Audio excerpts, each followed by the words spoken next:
I was listening to a Joe Rogan podcast not too long ago, and they were doing a pot debate. And I've never really thought about cannabis in any negative aspect because it's been so awesome for me. Right.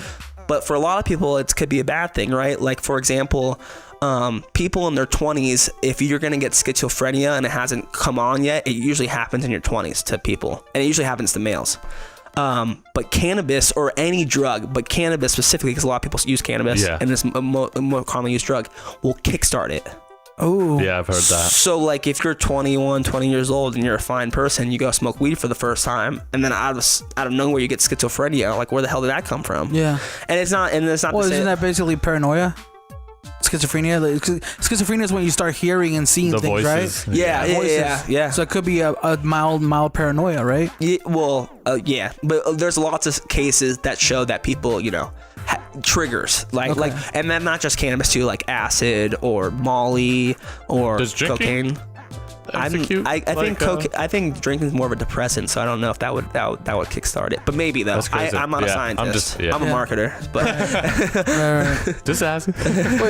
So I'm gonna ask a very ignorant question. Yes, sir. And I know I'm derailing because you were on a whole terpene topic, but as somebody who doesn't smoke weed, I remember back in the day, there was you watch movies and oh, this is skunk weed, you know what I mean? That's bad weed. Is there still places that are legally operating in either Las Vegas or in Reno that kind of sell not good product, or in the sense of like bad for you product, or more like not high quality, not high quality stuff? That's a matter of opinion, but there's really, Yes. There, in my opinion, there are some people that are selling bunk weeds. Right. Boo boo. Right.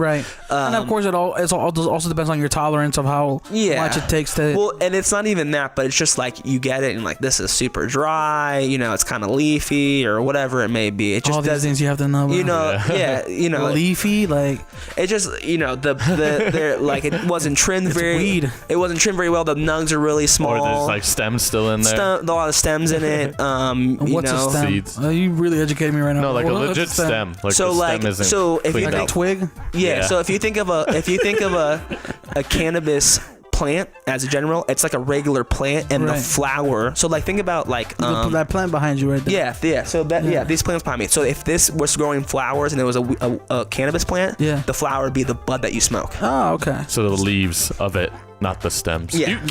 You can't get anything from the stems, or can you? You can get something from everything. It just depends on how you use it. And and that's the other thing, right? It's we don't even know the extent of post-smoking and recreational medical use, hempcrete, right? There's companies that are making concrete out of hemp, and hemp insulation, and hemp rope, and hemp clothing, and because hemp's super durable. Hemp used to be used way back in the day.